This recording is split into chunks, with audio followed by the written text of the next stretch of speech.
Welcome to Mindset Mastery Moments, the best growth mindset podcast recognized by Million Podcasts and ranked as a top mindset podcast by FeedSpot. We're proud to be in the top 1% on Listen Notes. Join Dr. Alisa White as we explore powerful insights and strategies to elevate your mindset. Let's dive in. Resilience. We talk about it all the time on this show. But here's the truth. Most people think resilience is an attitude. My guest today will tell you it's a skill. And not just any skill, it's also a muscle you can train so it's ready when life blindsides you. Now, I want you to picture this. You're in the middle of a chaotic situation. Maybe it's a boardroom crisis. Maybe it's a battlefield. Maybe it's a political summit with the whole entire world watching you. And in that moment, your mind stays sharp. Your emotions are steady. And your focus is unshakable. That's what today's conversation is all about. My guest today is Dr. Andrew Wittman, a United States Marine Corps infantry combat veteran and a former police officer, and also a former federal agent. I get so excited with this stuff. With the U.S. Capitol Police. A special agent, he led the security details for Speaker Nancy Pelosi, personally protected world leaders and icons like Hillary Clinton, Benjamin Netanyahu, King Abdullah of Jordan, and even Sir Elton John. He's gone all the way from music I love to people I am curious about. Now, y'all know I'm going to get nosy. As a private military contractor from the U.S. State Department, he trained former Navy SEALs, Marine Army Rangers, and Special Forces operators in high-threat diplomatic security. And now, he's not done. He's just getting started. He equips executive teams and frontline leaders with the same tactical tools for mental and emotional resilience through his signature program, his armor called the Resilience System. He is an author of the Inner Armor Perpetual Resilience, TM, a field manual for building emotional sovereignty and thriving in chaos. Man, I know he knows how to do that. And today he is here at Mindset Mastery Moments to show us why motivation fades, but mental muscle memory never ever does. Ooh. Dr. Andrew Wittman, commonly called Andy. Welcome to Mindset Mastery Moments. I'm so glad you're here. Into tactics, I have to ask you a question, Dr. Andrew. When was the moment you first realized that resilience wasn't just an attitude, but something you could physically train and strengthen like any muscle? Well, you just jumped right into it, didn't you? Couldn't wait.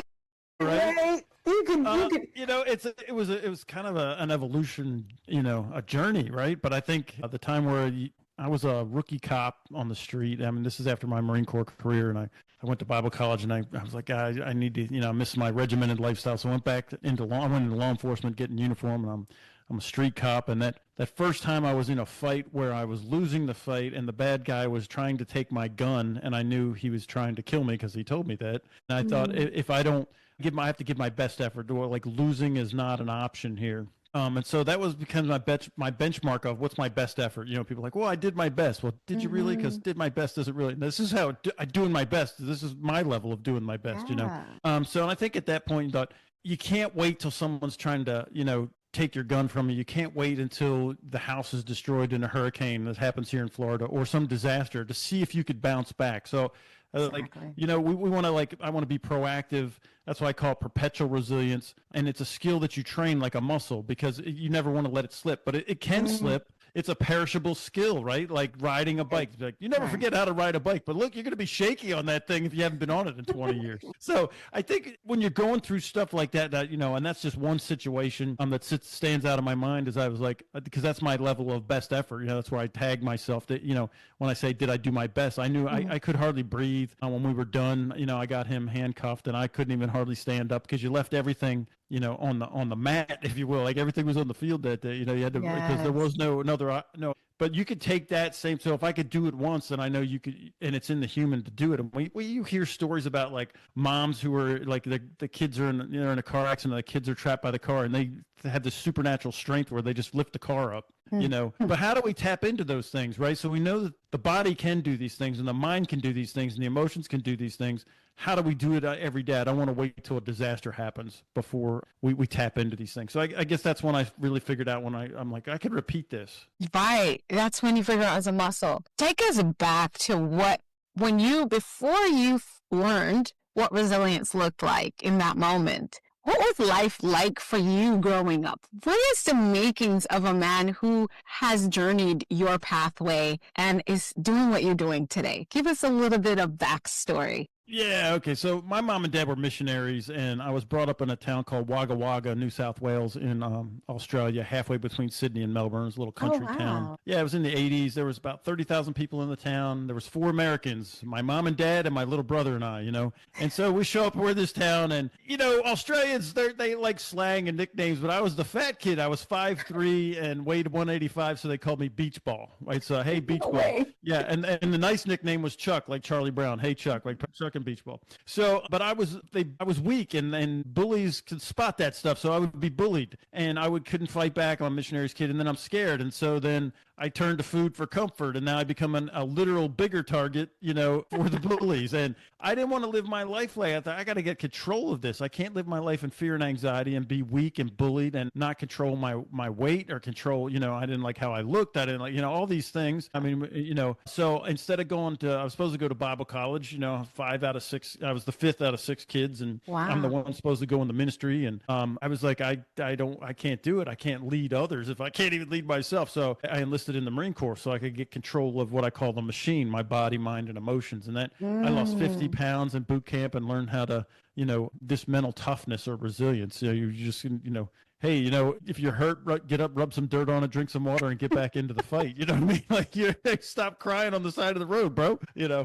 So that's kind of how it started, right? And now it became my obsession to get control of myself and to kick fear and anxiety out of and to be resilient, to be mentally tough, to be, not just physically tough, but mentally and emotionally tough too. Like, yes. I say tough, I mean, unbreakable, unshakable, that I'll handle whatever life throws at my way, and I'll be the solution to whatever problem. And that's, I guess, my origin story. Not as cool as getting bit by a radioactive spider like Peter Parker or whatever, but it's a pretty good origin. We all wish we were at some point. Right? I mean, it's funny. As a kid, I wanted to be Superman, Spider-Man, well, a woman, of course. And then I found out there was Wonder Woman, and it was over. Yeah, there you go.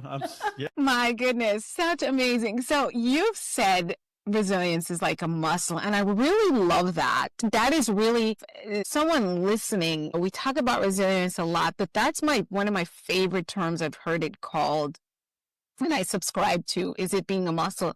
Because a lot of people feel like, well, what am I supposed to do? And, they're in that, I say, more of a victim mindset. You train it, you build it, it gets stronger, right? So if it's something, my question to you, do you feel like some people are born with a level of, well, not necessarily born, but they are raised with a level of resilience? Yeah, a lot of people are raised with it. Like I wasn't, but there's other people that were tougher than me. Like so in your environment is, that's the nurture versus nature thing, right? Right. I think all of us have in our DNA, the human machine, the way it works, because I studied it relentlessly. How does the body, mind, and emotions work together? What's the brain? Neuroscience is so good at helping us understand these things and how our brains and we perceive things enacts with the endocrine system and kicks hormones out that sustain our reactions or our responses. And you can't ever fight your biology, I like to say. So all of us have different genetic potentials, but we all have the ability, because we do it all. Everything that I teach in Inner Armor, we already do it. I'm not telling you to do anything you're not doing. I'm just pointing it in the right direction. So, like, here's an example. If you get in traffic, if you get cut off in traffic and you're like, that's your bad son of a, and you're rehearsing that, the neurological loop, you've created a neurological highway, right? And you keep practicing that. And the way the body works and the brain works is that you get very efficient and fast at that, and it gets faster and more efficient every time. So now it gets really difficult. Now it's part of your makeup. So when that happens, you automatically do it. It's almost like, the other day I bumped my head and I was like, ouch. And I'm like, that didn't even hurt. Why am I saying ouch? It's just because we were brought up that we were just saying ouch. I'm like, it didn't hurt. I mean, it hurt the wall that hurt me, right? So I want to do is take these neurological superhighways and point them in a direction that helps me. And so I'm going to train how I respond. I pre-decide this is how I'm going to be, and then I just live rep it. I just practice it. And I practice it on little stuff. The way the brain works is that this willpower, right, is not, it is a muscle, and we know that. It gets bigger, that section of the brain fires off, it's stronger, it lasts longer, more endurance, just like the heart pumping. So every time that you do something you don't want to do, no matter how small it is, you're actually exercising that muscle, that resilience muscle, we call it, even though it's neurons. It's a neurological system thing, but I call it a muscle because it's easier for us to get our heads around it. So I don't like cleaning the bathroom. So every time I get up and clean the bathroom, I'm exercising resilience. Yeah, so now I'm giving myself points. All right, I'm getting points for that, man. I'm telling I'm cleaning the thing. I'm like, I'm exercising my resilience. Not like, oh, I gotta go clean the bathroom.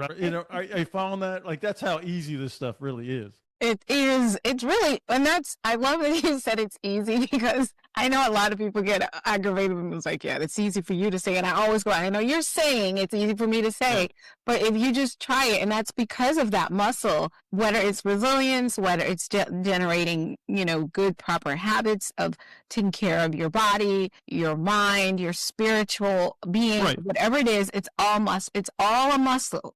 Right. All those things that you do, everything that you do builds towards that resilience. Like, there's not one thing that you don't do, like take care of your spiritual side or your body and your nutrition and your sleep. Every time you do that, every time you pick carrots over Twinkies, that you just did a workout. Like, congratulate yourself. There you go. Exactly. And it becomes a habit, and you can backpedal and forward pedal all the time. So, you could change it. When you introduce it, if you repeat, then it becomes, that's where you build the memory. So walk us through the philosophy behind inner armor. How did you take the lesson from the battlefield and security detail and translate them into something a CEO, a teacher, a parent, anyone could apply to their daily life? So again, that's the journey, right? I took all the things I learned from the Marine Corps, and then I went to Bible college. My PhD's in theology, right? So, and my master's is Master of Divinity Psychology. So study if the God is theology, study of the soul psychology.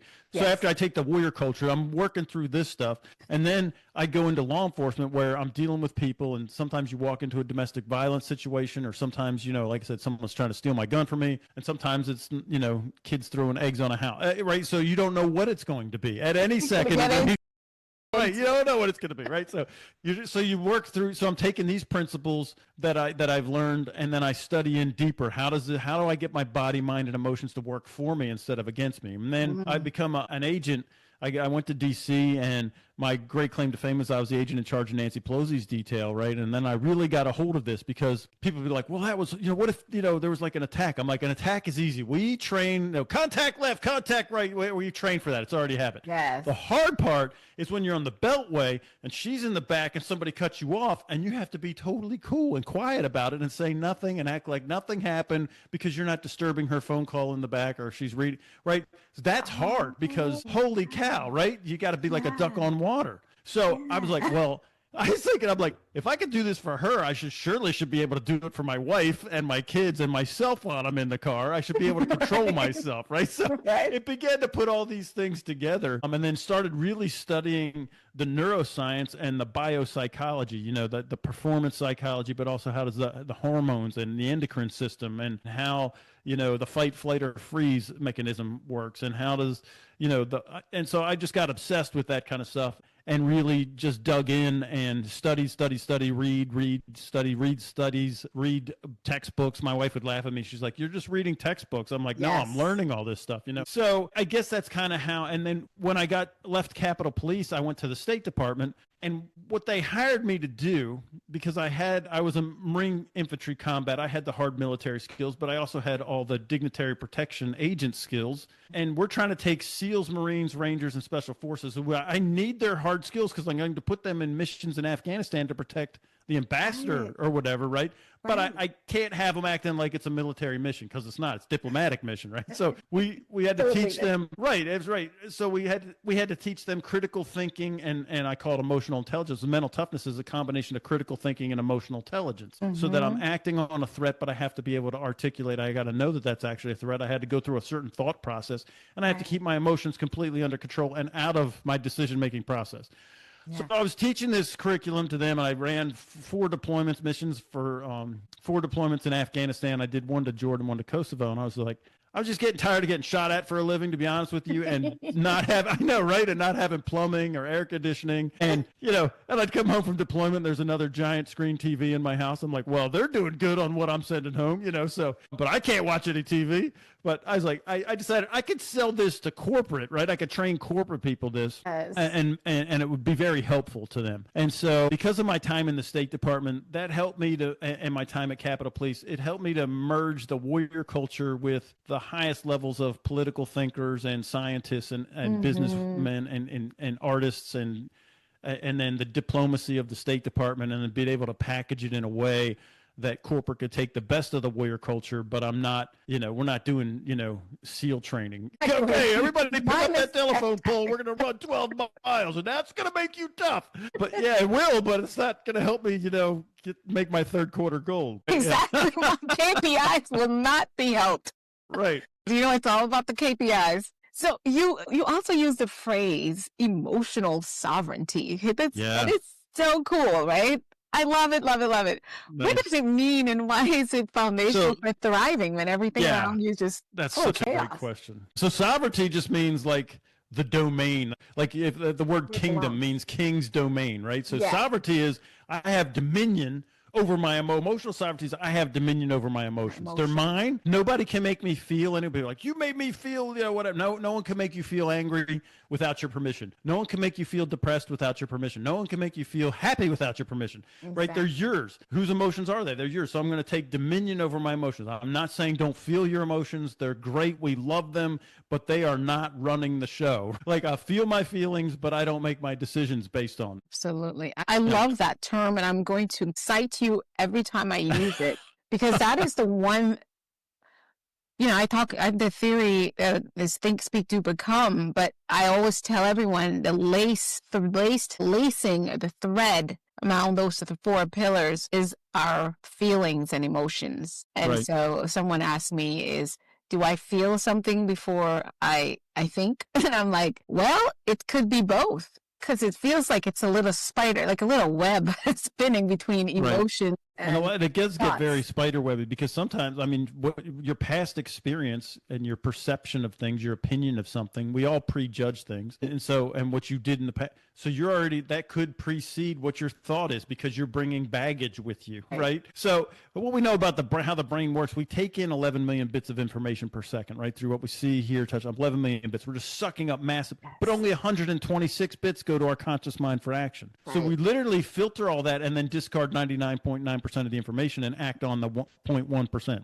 Right. What they found out is the way that we pick that 126 is what our thoughts are, what our attitudes are, our opinions, our past experience, then the environment we grew up in, what our our opinions are about something, which is a soft word for beliefs. What our core beliefs are. We might believe, so all those things go in. So the emotions can come before the thought, or it could come after the thought. But I will tell you, what you feel in your body, the hormones are always after.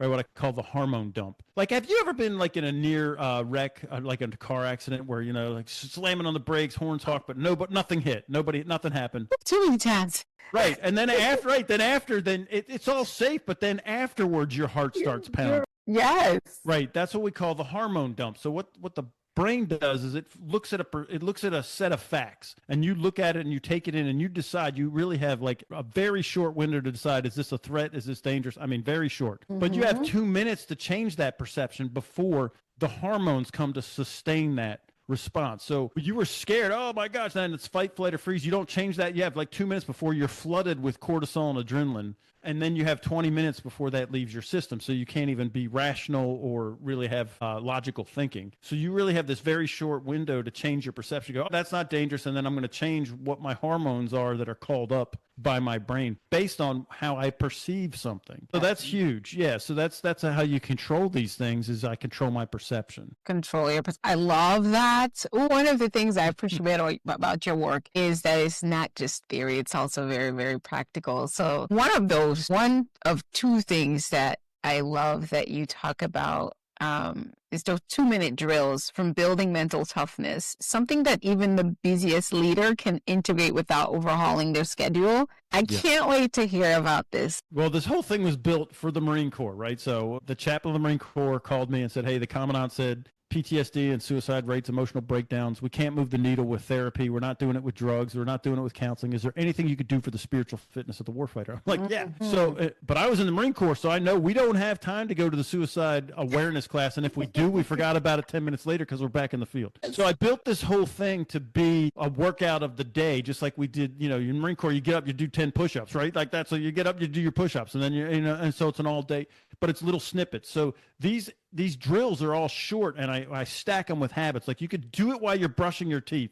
If you brush your teeth, you could do what I'm about to tell you. You have the time because you're already, what are you doing when you're brushing your teeth? Just wasted time, you know. So here's one of the two. Everything we do is try to package it in those 2 minutes. But here's a great two. So what my original 2-minute rule is this. Now, when you hear that voice of resistance on the inside, if you're a leader, whatever you're up against, that you can't do it, this isn't possible, that won't work, that's crazy talk, we can't do that, just for 2 minutes, suspend your disbelief. Like, because you do this when you're watching a movie. If you ever watched a movie you liked, you suspended your disbelief because we know those things ain't real. They're Hollywooded up, right? You know, so for an hour and a half, we've suspended our disbelief and enjoyed the ride. So for 2 minutes, you could do it. I'm not telling you anything. In 2 minutes. No different than 90 seconds on a roller coaster. You could do it. So what we're going to do when we hear the voice of resistance is just for 2 minutes say, okay, I get it. It's impossible. But for fantasy, I'm just going to play this game for fantasy.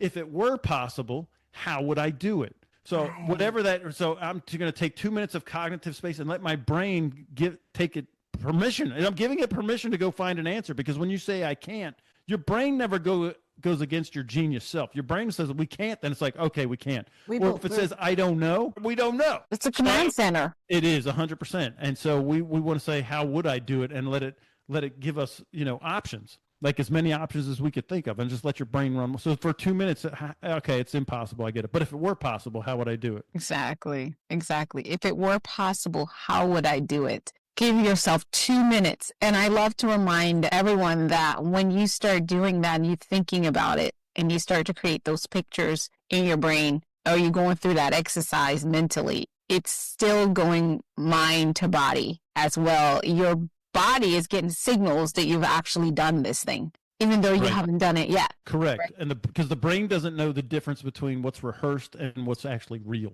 That's why your dreams feel so like real. You're like, in the dream, like this is not following the laws of physics, but you're like, it doesn't matter. It still feels exactly right. I was in combat a week ago, and I was fighting, and I was like, why am I always in uniform? The problem is make it make sense. But I think as a child, I really wanted to be in military. My dad, who was military, did not want me to be at all. So I think maybe somewhere I go off in fantasy island. Yeah. Right. The plane, boss, the plane. No, I totally get it as a parent. Like now I understand why my parents didn't want me joining, because I have kids. I'm like, I don't want you guys going in there. So I get it as a parent, I never got it. Still don't. I think the only thing I got was that, I was his first child and I'm a girl, so he just didn't want me to be like tough or whatever. But I look girly girl, but I'm not. I'm just me. I'm either one. Yeah, very. Yeah, there's nothing wrong with that. I mean, I was getting off the plane, getting my hand luggage, and I know I'm short. I'm like 4'11", right? So a lot of people can't tell from me sitting on the camera. So I'm such a petite little person, about 123 pounds. And this little old lady see me trying to get my bag, and she probably felt like, no, she's shooting. And she's like, I'm swear, she's almost about 72, 78 in my opinion. And she's like, let me help you. I'm like, no, I got it. I took it down and I just got it. And she's like, she's like, oh my God, she's so strong. But I work out. I lift a lot of weights to keep my, body where it needs to be, and that's the muscle I built. But it's just so funny how much when you have that resilient mindset too, you just kind of power through things. I think about that, me flexing my muscles like that. It's because I've done it several times in my mind, and then I continue to do it. So reaching for stuff that's what I do my whole life. I'm short. Well, I'm tall. I'm 6'5", and I would have to, airplanes are a different problem for me. I don't fit. Right. I can't get in the seat. I mean, I just you can't even sit in it. So. I saw how tall you are, and when you were in combat, I'm like, they're probably scared. They're like, who is that? And I'm like, how hard it is for him to be like hiding. Yeah, no, it's very difficult. That's why like guys my size aren't really in special forces, because they're usually like 5'7", 5'8", so they're low center of gravity. I'm going through the jungle. I'm getting caught on every branch and vine, and It's so funny. That's funny. You draw the distinction between first responders and first reactors. This is for me. So powerful. How can someone train themselves to respond with calm instead of react emotionally in crisis? Can I just say one of my biggest pet peeves are people who get all emotional and get in a frenzy. I'm kind and I'm patient, but I just want them gone. I'm like, out of here. Yeah. Get him out of here. Right. Well, because that kind of stuff, I mean, it's like it's dangerous because it's contagious. Yeah. Right. So when other people begin to panic as well. But so here's what I'm going to give you. Like you said, everything I do is practical. Right. I mean, I read the theory and the science. So then how can I use it? Like I don't really care about the theory. I just want to know how I can use it. Right.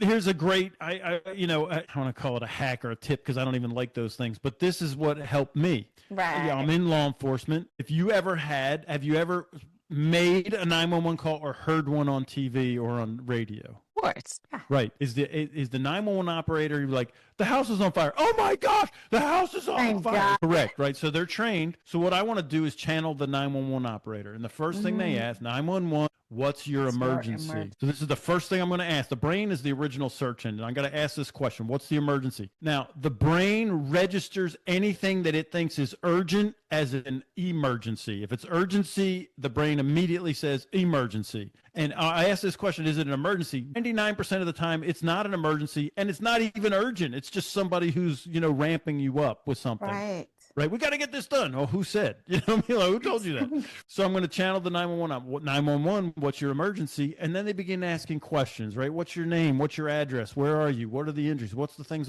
facts on the ground? It's gathering facts and information. And then when they get enough facts, then they pass that on to either the firefighters, the EMS, or the police, and those guys or gals form a response on the way there. They have a plan of response. They're not going in blind. They take the information that they gathered, and then they form a plan of response. So they're not just reacting. Oh my gosh, the house is on fire. No, we would all not like that if the firefighter showed up and freaked out. Exactly.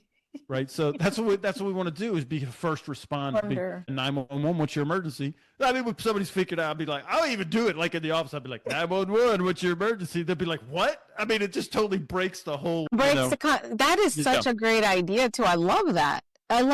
Because, and it's funny, me and my colleagues, we talk about getting on the phone with a coaching client that, you're coaching them in business. I tell people no matter what you coach on, you're going to do life coaching. So just go ahead and figure some stuff out. Yeah, just go there. Yeah, it's going to end up there anyway. But somehow, honestly, a lot of times people actually know they got clarity on business and career, but they can't connect to the clarity because they have so much life stuff going on, So I'm thinking about what you said, and I'm like, I want to, when they start veering off to wild, crazy stuff that has nothing to do, is say, how about 911? What is your emergency? Because one thing you're going to do when that operator says that, you're going to calm down, or she's going to calm. He or she's going to get you calm because they can't have a conversation with you. It's like you want to pull that out. Every time you get 911, what's your emergency? It's just like it's a scripted line. We already know what it is. It's like you just make it part of your routine. You know what I mean? I know. I could see myself doing it all the time and just laughing out loud. It is funny because it does break, like it's a great way actually to break the urgency loop in your in their brain too, because they're thinking it's an emergency because they've practiced it so many times. So anything they think is urgent is an emergency, and it's not. So you kind of have to break that neurological loop for them sometimes. And the key is it might be an emergency to you, It is, but right. your ability to walk through it with clarity and bring resolution or a solution it is harder when you're frantic. Yeah, you just can't do it. You can't do it because you have the hormone dump. Once you have that hormone dump, fight, flight, or freeze. We know this from neuroscience. The prefrontal cortex, the executive decision maker, the part that makes you be able to solve problems, goes completely dark, and all of the electrochemical reactions are happening in the amygdala, fight, flight, or freeze. I'm just in survival and protection mode. I can't solve problems. Yeah. Amazingly, how many, as you're out and about, it's like I literally just want to stay home most days these days. So many people are just living there. Right. And they've trained it. See, they've trained it. They've habit stacked that. So now that's become their, and again, the brain's super efficient and it gets faster every time. So they're automatically just going there, and they don't even like it.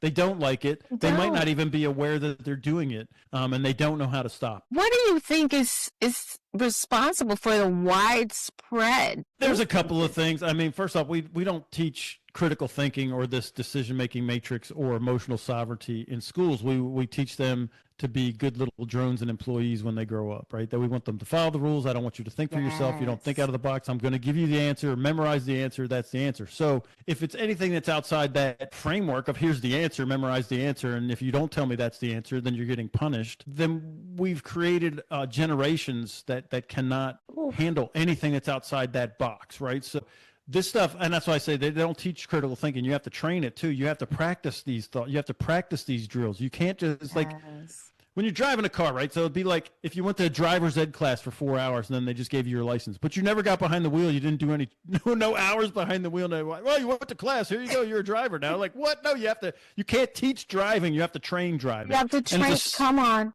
Yes. So it's the same thing with emotional sovereignty and critical thinking. You can't teach it. You have to train it. And that is the biggest, that's why Dr. Wittman, I'm so big on mindset. Because when I think about the umbrella of mindset, for me, it's that practical developing skill of knowing what your belief systems are, what your values are, connecting with your true God-given purpose, and then being able to walk in it and understanding how it will change throughout life, but you get to build skills. We also talk about skills, gifts, and abilities being one thing, but that muscle of, lack of a better word, and I love to use it, stick-to-itiveness, right? Is so much. And I also talk about your education can only get you so far, but your character is what keeps you there. So again, it's that marriage that I really believe that's something that's so lacking. Why I'm so big on people learning and training themselves how to think. But it's way deeper than just mindset. There's all of what you're talking about, this emotional sovereignty, and then also leadership. And of course, self-leadership, a big one. So talk to us, Dr. Wittman, because you've led life or death environments and you've even trained others the same. Let's talk about leadership under fire. What does that mean? Right. So that was the first program, my flagship program. I called it Ground Zero Leadership CEO View. Right. So yeah. So I know, right? Buckle up. Here we go. So I heard the great John Maxwell. He's the great leadership guru. Yes, John. I'm a Maxwell. Yeah. So he says, right, leadership is influence, nothing more, nothing less. And I'm like, I'm I'm OC, right? So he said that. So I'm like, I can't go with that. So I'm a root word. I study the root words. I want to go where they came from. So I'm digging into this word leadership, and I find out it comes from the Old English, like in the medieval times, and it derives from the word craftsmanship, like a blacksmith or a carpenter, a woodwork. And what leadership means is skill, like a craftsman beating on, the iron in influencing attitudes, opinions, course of direction, and action. So I'm like, okay, before I can do that, I can't give anybody anything I don't have. If I didn't have $100, at least I can't give it to you, right? So I'm like, before I can influence other people's stuff, I need to influence mine. That's ground zero. I created the whole thing, and like, I got to get my own thoughts in control. I got to get my own attitudes and opinions, my own actions, right? All that stuff. So here's the core of that whole CEO of You is that's what I do is I hire everybody to be the CEO of themselves incorporated, CEO of You incorporated. And your job as CEO of You is to get your board of directors to work together for you to have a better life instead of against each other. And your board of directors is your body, mind, and emotions, right? And so if you have a boardroom meeting with yourself, who wins the vote, body, mind, or emotions? And, people are like, I'm like, well, you ever made an emotional decision? How'd that work out, right? And they all say, like, the mind should be running the boardroom. I'm like, okay, so how do we get that done? So the way we do that is that the body is the swing vote, right? There's 3 votes. And the emotions and the mind will never vote together. It's like the State Department and the Department of Defense, right? They'll always be against each other. So the body gets to decide who's going to run the boardroom. So if you don't dominate, that's why I love that you work out. You're a candidate for having the mind to run the boardroom, because if you don't do those things you don't feel like doing, like working out. I don't feel like working out. Well, I'm doing it. I'm working out. Now you have a chance for your body to team up with your mind, and you make good decisions. Yes. So, and this, how do we get what does the mind do when it takes over? That's the critical thinking piece, right? So I always ask people, I'm like, hey man, do you have like a process of how you think your thoughts, or is it just like a jungle up there? They're like, what? I'm like, well, when I started really getting a hold of this, I started to look at thinking as a physical skill.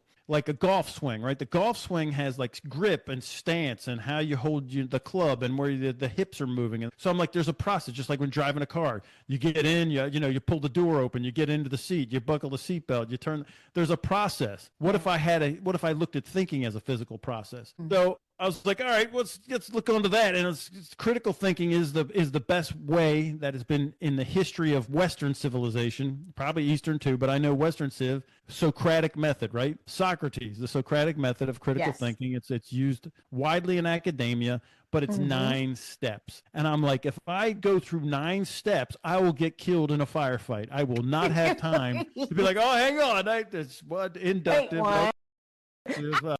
I'm like, I got any time for that. So I took the 4 steps that get you 90% of the way there, right? The 4 steps that'll keep you, thriving, not just surviving, but thriving. And it's really two steps. I call it thinking like crap, CRAP, so you can't forget it. Thinking like crap. Right. So, and it's clarity, relevance, accuracy, and precision. So the first thing that a critical thinker does is decide their target, what they do want, not what they don't want, because people could tell you, I don't want this and I don't want that. Listen, I used to train snipers, right? So what if we're a 2-man team? What if you and I were a 2-man team and we're in Afghanistan and you're the spotter and I'm the sniper, and you're like, okay, Andrew, what's the target? I'm like, see that rock over there? You're like, yeah. And I go, that's not it.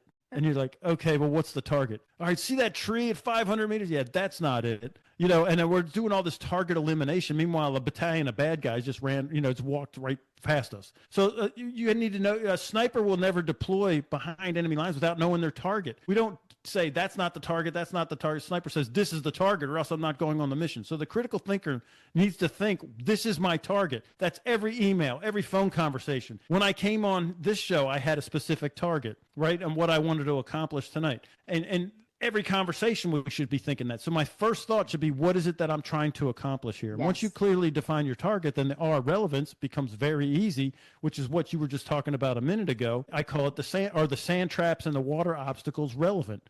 Well, no, to the golfer, the target is the hole. If I say, don't hit it in the sand trap, where's the ball going? In the sand trap. So I need to take anything that's not relevant to me hitting my target off the board. And with this question, here's the question. Yeah, everybody should write this down. This is where this is huge right here. Once you clearly define your target, every decision you make is already made with this question. Does this help me or hurt me hit my target? Come on. I just had a conversation about that about 2 hours before we got on this.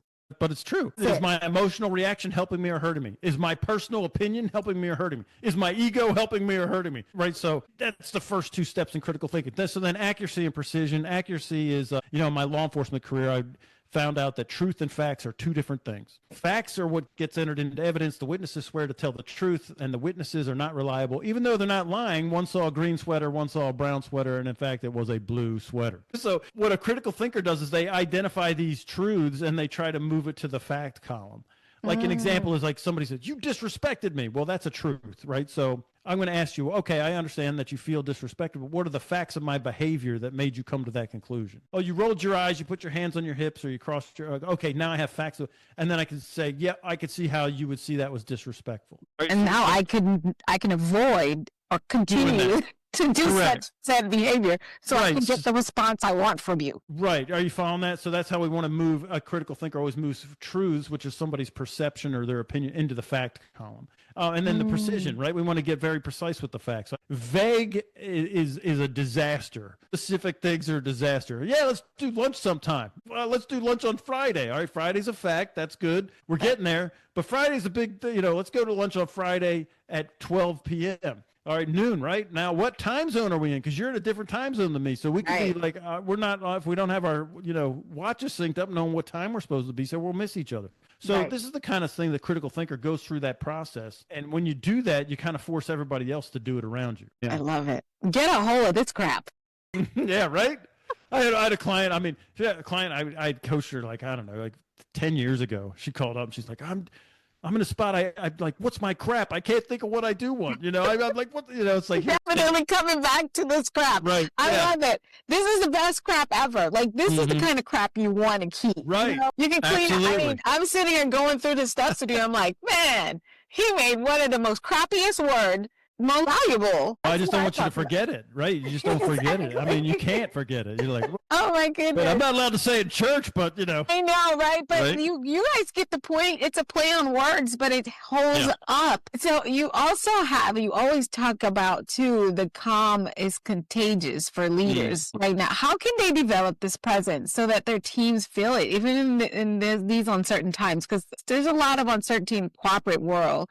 In the leadership space, so many layoffs and, AI and crypto and geopolitical. Everything's just everywhere. It's complete chaos. So this is practiced. It's, practice it at home. And I mean, you have opportunities every day to get upset at home and not be calm. Like, okay, that somebody didn't take the trash out and we had chicken last night and now the whole house smells like a dumpster. Right, be like, who did take the trash out? Or someone forgot to turn the light off. Are we freaking out? That the car, all these things. These are every time is another chance for you to be like, all right, what 911? What's my emergency? It's not an emergency. Let's just take the trash out now and throw some Febreze in here. We'll be good. Open a window, right? So you practice these things like that. And then if you wait, and this is another thing I say, right? You'll never rise to the occasion. You're always going to fall to your training. You're going to fall to the level of what you rehearse. You're going to fall to what you practice. You'll never rise to the occasion. So train these things. These are these small things where there's not high stakes in your house because, your family loves you, even at it's really great when you go to like Thanksgiving with the crazy, nephews or aunts, and you're just like, I know this is going to be one of those conversations. Just look at it as like your live lab. I'm going to like, this is like, I get invited. I don't go to these things because I don't, I just don't have the mental energy, but you want me at your Thanksgiving dinner because what I'm going to do is bring peace and stability. Yes. And, across, and so everybody wants you there, but it's so much work. Because I'm like the cognitive energy that I have to put into having emotional sovereignty, and then I have to keep yours sovereign. I have to keep you to talk you off the wall, right? So you got to look at it as you're practicing. So when when it does go crazy, then you'll be the one everybody looks at too. Does that make sense? Love it. I so love it. Whoa! Oh my gosh, this is just going by so quickly. We're gonna have you back, Dr. Wittman.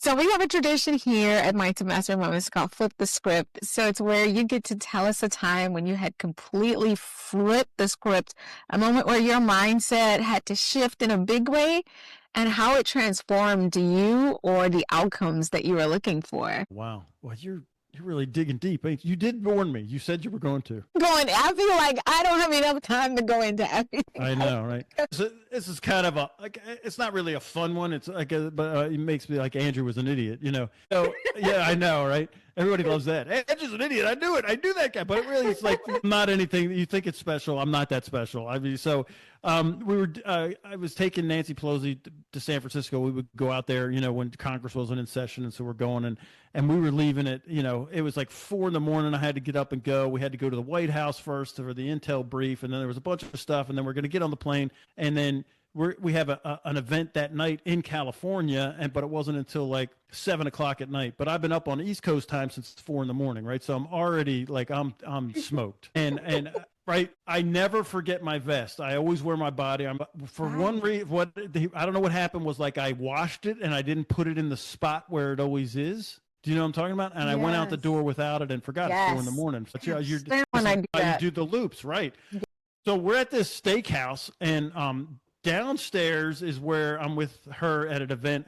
I mean, it's like $10 million a year. I mean, $10 million, yeah, like a year plus net worth in here. It's like a high-end birthday party for somebody in their circle. So there's like a ton of super mega rich people. You know, it's Silicon Valley, San Francisco. It's tech. And upstairs, this is a historic steakhouse, and the upstairs was like this boys' Catholic school reunion. So, it's getting wild up there, right? So I'm like on the stairs trying to keep them from coming down, and keeping them separate, right? So one of the wait staff came to me and said, "Hey, there's somebody out there with a big gun, raving it around, threatening people." I'm like, "Oh man, here we go." So they're up on the second floor, above the steakhouse. So I walk out into the street, and I'm like, and then it hits me while I'm standing under the window in the street that I have left my vest. Oh my gosh! In the closet.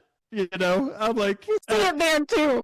Yeah, right. I was like, hang on just a second. I'm engaging with this guy. Yeah, so I'm like, this is one of those things where you could lose focus like that quick. Like I never need my vest. That never happens. I'm like, but that's the one time I didn't have it. Is the one time some guy's standing there with a nickel-plated 45, So I stepped back in and I just called my contact at SFPD, and that steakhouse happened to be like a SWAT hangout. So the SWAT team was like there, and they're like, that's our watering hole, So we went in and we got the guy, we took him out, and we got it done before the press found out or anything. Nobody in the restaurant knew anything. Like Nancy didn't know, and none of the folks in that party and the boys didn't know anything anyway, because they were 6 sheets to the wind. But this is you lose focus for a second, and because you got out of your routine for a minute, and then next thing you know, man, things go sideways fast on you. Yes. But see, Andrew was an idiot, man. I was like, yeah, I got this. You don't got nothing, man. It always happens that way. What does success mean to you now after everything that you've experienced across your career and your life? Well, I was just talking to this with one of my buddies, right? So success means I could do whatever I want, whenever I want, with whoever I want.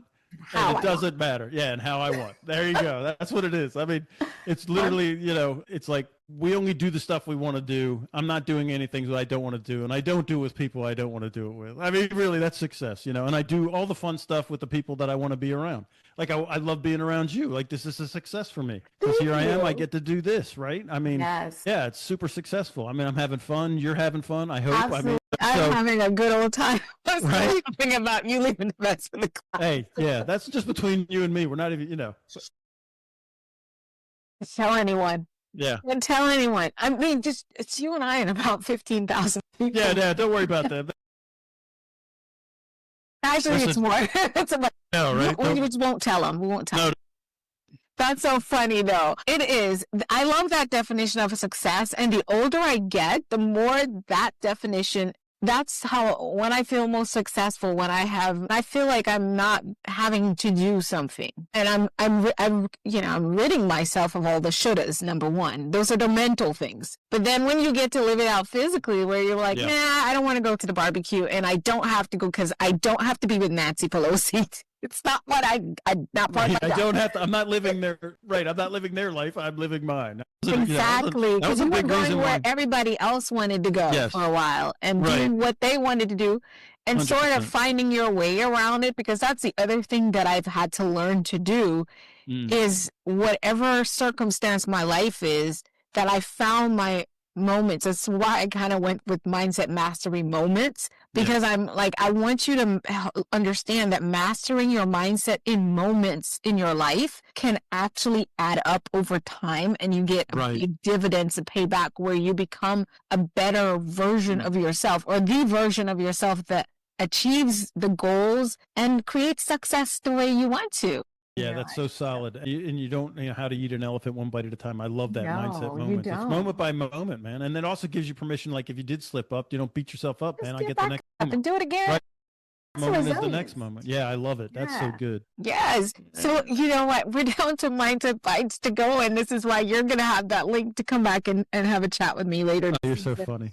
You get 90. No, I mean it. Just coming. I know. I'm with you. It's just, you're like, no, you're coming back. That's the end of it. Because we need more. We got to get some more into the inner armor that we haven't delved in enough. If you had 90 seconds to leave our listeners with one key insight, help them build perpetual resilience starting today, what would it be? I'm getting away from the microphone and the camera, and it's all you. So funny. All right, so I was just going to say when I landed at Weapons Company 36, which is the company, the unit that I went to Desert Storm with, and then I went to Panama with. That same day that I showed up, a new company commander showed up who ended up being my leadership mentor. He was Captain John Falchetti at the time, but now he's retired Lieutenant Colonel John Falchetti. And he gave a change of command speech, and I was a young corporal at the time, 21 years old, and he stood up in front of the formation and he said this: "Gents, ride hard, shoot straight, and never lie." And that was it. That was his whole speech. And it took me years to unpack it, but it's really been pivotal in how I live my life. So ride hard is give maximum effort in everything you do. Foot on the gas all the time. We're not going to half step or half effort anything. Shoot straight is about being skillful, right? I'm going to learn all the knowledge that I need to learn. I'm going to practice my skills. I'm going to hone whatever my professional skills are. And then, of course, the last thing is never lie, but you don't want to lie to other people, but most importantly, don't lie to yourself. Like, you got to be brutally honest with yourself, and if you can't do that, things go sideways fast on you. So ride hard, shoot straight, and never lie. Woo! Ride hard, shoot straight, and never lie. I love it. We got all kinds of stuff. I'm going to have to be unpacking this episode. Many a days I got to get my notebook out, and I sit up and I listen to the episodes, and I'm writing my little notes. No one understands. I had someone commented and sent us feedback saying, these podcasts are masterclass that should be studied. And I'm like, you guys don't understand. These people are bringing their life, their journey, their career, all of it, and they've compiled it into 1 hour as much as we can. It is more than a masterclass. It is a master. And I want to thank you for doing it because, listen, I have a radio show, which I do live stuff because I don't like to do the podcast. There's so much production and so much work that goes into it. I know you and your team, how much you're sacrificing to put it together and to do the production. And so I want to thank you for having the platform and giving me the opportunity to come on, and everybody else, and to share our journeys. But you're doing the hardest work by hosting the show and doing, week in and week out. And I think that goes unrecognized a lot of times, and your staff too, putting it all together, the editing and the just uploading. And it's so much work doing content creation. It is. And the thing about it, a lot of times people think it's just that 1 hour of conversation. No, it's all the other things, from connecting with each other and getting on each other's schedule. I think this has been going on for you and me for like 2 months. I feel like we've been dating for 2 months before we could finally And the funny thing is, like, yours came up pretty fast, because I know it was like June, which I was so grateful. It came up pretty fast, because a lot of times it's like 3 months, sometimes based on people's schedule. Generally speaking, our podcast is running like 2 months. It's a 2 months, so it's at least 2.5 months. So when I get to about 1.5, I'm like, when it works at least 2.5, it's not bad, because I get attached to your work and what you're doing, and then now I have to wait. But then you literally gotta like start on the next show prep. That's the other thing, but people don't understand how much. Like, I know what I'm bringing, right? So my show prep is I watch some of your shows and I do a deep dive on you. But you have to know. I mean, you're asking me questions like, like you're intimately aware and know all the stuff that you're supposed to ask as an interviewer. The show prep is just crazy. Exactly. People. So and I never thought about being an interviewer. I never sat there. I guess, no, maybe I did. And that's what I get for watching Oprah and say, oh, I want to be like her. Like, but I didn't want to be an interviewer. It's funny. I wanted to be like Oprah, but I was not thinking do an interview. Yeah. But you're very good at it. You're very good at it. You got stuff out of me that nobody else got out of me. So thank you. And it's just so much fun. So you know what? We just went off in our own little world. That's what I love. I always say it's a show with me and my co-host, and you all get to listen in.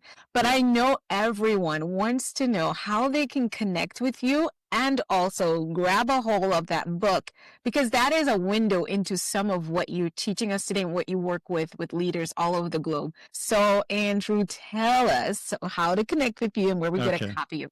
So if you go to my website, getwarriortough.com/podcast, that's up for all your listeners, getwarriortough.com/podcast. That'll get you into my ecosystem. The book is up there. Yes. And you could, there's just good stuff up there for everybody, right? You also, look, there's no fence around me. You could Google me. I'll be all over the Googles, right? But I'm on LinkedIn. I'm on YouTube. I'm on Instagram. I'm at Warrior Tough PhD on, is it Twitter now or is it X? It's X now. Okay. Also at Warrior Tough PhD on Instagram. It's the same on Facebook at Warrior Tough PhD. But if you, or you can do the old fashioned way. We still answer the phone in the office. That's crazy, isn't it? There's a phone number, but you could do that, or you could text us. Yeah. It's any of those things are, I always say there's no fence around me, right? Like, you can get a hold of me. You can get a hold of him, definitely. And he's such a down-to-earth, just a wonderful human being. Aww. It's so hard to tell that you have done all these things you've done. I think if I were Nancy or even Hillary, that's the kind of personality I want around me. One that can cut up, but one that has my back and has everything under control. They were great. I had great relationships with all of my protectees because I'll tell you, I have to work at this every day. People are like, how are you like that? Because I do this work. Like I never quote preach anything I haven't practiced. I'll never unveil it to anybody. And I actually do this stuff, in order to get control of this stuff. Because when I was younger, I didn't like me. I didn't like who I was as a, 24-year-old Marine sergeant. I'd come home and my wife was like, listen, I'm not one of your Marines. You're not talking to me like that. And I was like, yeah. That's the thing about you, though. That's what caught me. And I was like, gotta have it on. And I listened to watch some of your stuff because that grit and that tough exterior, that in my mind, required to live and work the way you did for most of your life, to take it into this sort of sage-like, right, the warrior philosophy. PhD in theology, emotional intelligence, emotional sovereignty, which you bring your own word. It's even deeper to me than intelligence. That's a 360. That's a 360 from what we would expect. So I commend that. The world needs to see that, and I feel like men and women who have served in the uniforms, which I serve, privately, work with retirees for career. A lot of them don't know which way to go after this life that you've lived. You created a purpose-grounded pathway with bringing that. It's just so beautiful, guys. You can also sign with it. So I'm like, this is one of my new best friends. He's in my arsenal. I'm going to pick on him and be like, hey, do you what up? These you over here? Can we go over here? Right? Yeah. Because it's such a common niche, and so many servicemen and women, whether it be police, and you did them both, right, don't know what to do after they retire. No, because we're always told what the mission is. So we have to come up with our own mission, right? So we're past the time, but this is like the Wizard of Oz, right? That Dorothy, Scarecrow, and Tin Man, they were going to the Emerald City. That was their final. They had a vision, an ultimate target, and they all had their own identity of where, I'm a Scarecrow, I'm a Tin Man, but they all had their own purpose of why they were on the Yellow Brick Road, right? Scarecrow wanted a brain, Dorothy wanted to get home, Tin Man wanted a heart, and that's why they're all following this path, going to this vision for their own, and they're all fulfilling their own purposes. So identity, purpose, and vision, is really where that's where the magic actually happens. And but it starts with identity, which we talked about, and then purpose. We can help walk you through it, and creating the Emerald City, where I have a 300-year plan. My Emerald City's so big it would take me 300 years to get there. Go. That's what I'm talking about. And that's where it slows down at the 300 year. Yeah, I think it's probably going up to 750 now, because I'm like, the way medical advances are happening, I might be around for that long, So why not make a plan for it? Right. Oh, I love that. I love that. That's a good thought. And so for those men and women who've served us in uniform, in combat, etc., just look him up. And I'm saying this to you specially, that even if you just want to watch him from afar, because mentorship is so important, you might want to reach out and connect with Mr. Dr. Andrew Wittman, aka Andy. Andrew, thank you so much for sharing your wisdom and your experience. Thanks for having me on. What a great time. What a great way to spend a night with you, man. And I'm sure our listeners and viewers are walking away with strategies that they can put in play right now, today, Well, Disruptors, you can connect with Andrew again at getwarriortough.com. Everything to connect with him is in the description wherever you're watching or seeing this across social media. Get a copy of The Inner Armor, Perpetual Resilience. All of the links are right here in the show notes, wherever you're looking and watching this. I can't say that enough. And to all our listeners, remember, resilience is not a gift you were born with. It is a skill you can train. Keep mastering your mindset. Think, speak to become. I'm Dr. Alisa with my co-host, Mr. Dr. Andy Wittman, saying have a great evening. Oh my goodness, that was so good. So much fun.